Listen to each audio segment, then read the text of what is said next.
This episode is brought to you by Filmora 10. One of the hardest parts of starting a YouTube channel is finding the right editing software and learning how to use it. Filmora 10 makes it easy to start editing your first video today by being intuitive and easy to learn, while still offering all the advanced features that will set your video apart. Filmora has features like green screening, video stabilization, transitions, and not to mention their newly added features like keyframing, color matching, audio ducking, and my personal favorite, motion tracking. It's so easy to use, just go to the Motion Tracking tab, move the box over what you want tracked, and let Filmora do the rest. On top of all that, Filmora 10 has royalty-free music included on their platform, so that you can focus on editing without any fear of pesky copyright claims. You can try Filmora 10 today for free. Just go to filmora.wondershare.com or use the link in the description down below to start your free trial. When you do, make sure to comment about your experience, because the Filmora team will be giving away a free 1-year license to a lucky viewer. Download Filmora 10 in the link in the description below today and give it a try. White Feather, the U.S. Marine sniper who shot through an enemy's own rifle scope. In military shooting circles, American Carlos Norman Hathcock II is a true legend. For he was a U.S. Marine sniper who's credited with killing at least 93 enemy soldiers in the Vietnam War from incredible distances with pinpoint accuracy. Though ruthless and calculating when hunting down his prey, behind his professional persona was a caring family man who saw killing as an end to a means, as he felt that for every one of the enemy that he killed, he would be potentially saving the life of some young American soldier. Carlos came from humble beginnings, being born in 1942 at Little Rock in Arkansas, and was raised by his grandparents after his parents separated when he was very young. From an early age, he would go hunting in the woods with his dog, using an old one-shot .22 caliber rifle to help put food on the family table. Throughout his childhood, he dreamed of becoming a U.S. Marine, so as soon as he reached 17 years of age, he enlisted in the Corps. His basic training was carried out at Camp Perry on the shore of Lake Erie in Ohio. This turned out to be the perfect place for Carlos to further improve and develop his natural talent for shooting, as the camp had the second largest outdoor rifle range in the world. He soon showed himself to be a crack shot, who was also naturally meticulous and precise when it came to the battlecraft of marksmanship. This talent quickly won him many championship shooting matches, including the prestigious Wimbledon Cup for long-range shooting in 1965. The competition required the contestants to hit targets with pinpoint accuracy from 1,000 yards away. Then Carlos was deployed to Vietnam as a military policeman, but this wouldn't last for long, as the U.S. Marine Corps was starting to wake up to the fact that the Vietnam War was a very different kind of war. Soon there was the realization that there was a desperate need for fresh and innovative tactics if the war was to ever be won. So one of the new ideas put forward was to dramatically increase the number of snipers they were using, and Carlos was an obvious candidate. After completing a sniper training course in South Vietnam, his deadly skills were soon put to use. For most of his sniping career, Carlos was happy to use the standard U.S. Marine sniper rifle, the bolt-action Winchester Model 70, which was in the powerful .30-06 caliber. This rifle had a 5-shot magazine and came with a telescopic sight that magnified the target by up to 8 times. But on occasion, he used a Browning .50 caliber heavy machine gun that he had personally modified and added a telescopic sight too. This was an extremely heavy and clumsy weapon, being over 5 feet long, and when tripod mounted, weighed in at just under 130 pounds. Nevertheless, in the right circumstances, this weapon with its powerful round could not be matched in terms of both range and lethal effect. Carlos proved this in 1967, when he used it to set a new world record for the longest-range sniper kill, hitting an enemy Viet Cong guerrilla squarely in the chest who was transporting rifles while on a push bike at a range of 2,500 yards, which is nearly 1.5 miles. It took the .50 caliber bullet over 2.5 seconds to travel that distance to the target. To give you some context, it would take you 20 minutes at a brisk walk to cover the same distance. This record was not beaten until 35 years later in 2002 by a Canadian sniper in Afghanistan. Carlos had built up a formidable reputation during his time in Vietnam. In fact, he proved so effective as a sniper that he gained the nickname of White Feather, after the white feather he always wore on the band of his bush hat. Carlos was able to get in the bubble, a Zen-like mode where he was in a state of utter, complete, absolute concentration, where every breeze and leaf meant something. He would even be able to go without proper sleep for days as he tracked his target. One time, he killed a sadistic female Viet Cong platoon leader called the Apache Woman.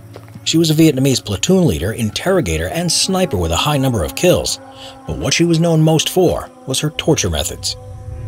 Apache would take great pleasure in torturing captive U.S. Marines, including flaying them alive. She would do this within earshot of the U.S. base so they could hear her victims' screams. Carlos, hearing this, had had enough, so he took up the task to eliminate her, even if it was an obvious counter-sniper trap. He noticed her going to the toilet and called an artillery strike on the position, killing 3 of the Viet Cong snipers. As she got up and fled, Carlos landed a shot and she fell.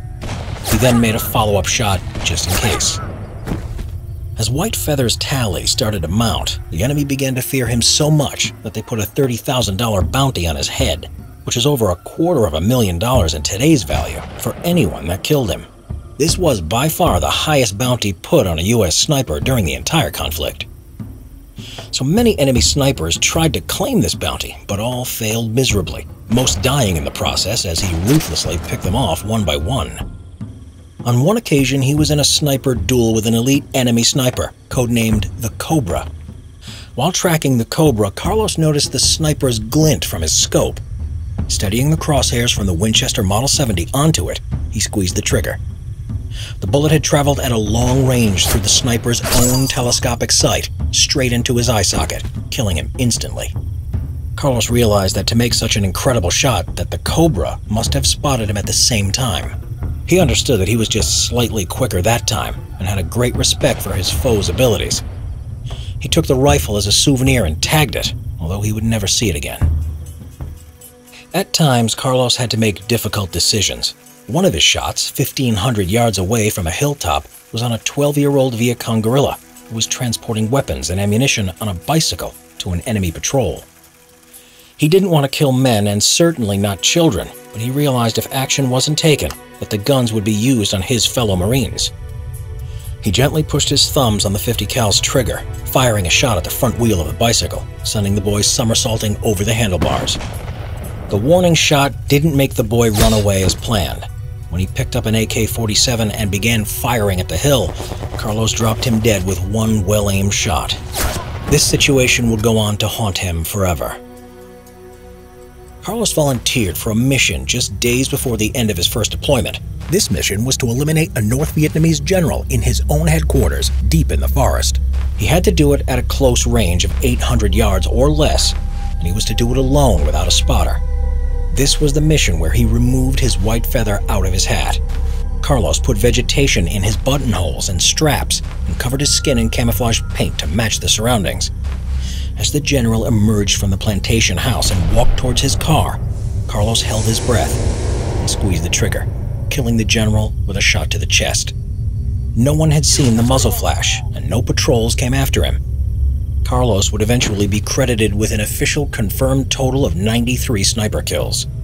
But the true total was probably several hundreds more, as the system for acknowledging confirmed kills was stringent in the extreme, as it required an officer and a spotter to be present when the kill was made. In 1969, his frontline combat career came to an abrupt end when the LVT-5 amphibious armored fighting vehicle he was in struck a mine as it traveled on a highway near his Marine base. The vehicle became engulfed in flames, but despite this, Carlos courageously went about rescuing several fellow Marines from the inferno. Even though there was the danger of the vehicle's ammunition exploding at any moment, Carlos suffered severe burns to his body as he did so. In a critical state, he was medevaced by helicopter to a nearby hospital ship, and once his condition had stabilized, he was sent to a naval hospital in Tokyo, Japan. Later, he was flown back to America for specialist treatment at a burns hospital in San Antonio, Texas. He received the Purple Heart Medal for being wounded in action that day, but it was not until 30 years later that his bravery was recognized, and he was awarded the Silver Star for his gallantry. It took him several months to recover from his burns. Once he had returned to active service, he stayed in the United States, spending the next few years helping establish the Marine Corps Sniper School in Quantico, Virginia. But by 1975, he was starting to be in poor health, as he had been diagnosed with multiple sclerosis, and over the next 4 years, his health declined even more. This was to such an extent that in 1979, at the age of just 37 years old, and now a gunnery sergeant, he was forced to retire just 55 days short of 20 years of service due to medical grounds. Civilian life was not at first an easy thing for Carlos to adapt to. He suffered from depression and his marriage nearly failed because of it. But eventually he worked his way through it, taking up shark fishing, which provided him the challenge he needed to keep himself focused. He also became an instructor to various police departments and U.S. Special Forces, teaching the finer points of sniping to a new generation of sharpshooters. Sadly, the multiple sclerosis would eventually claim his life in 1999. He was just 56 at the time of his death. His son would follow in his footsteps by joining the U.S. Marines.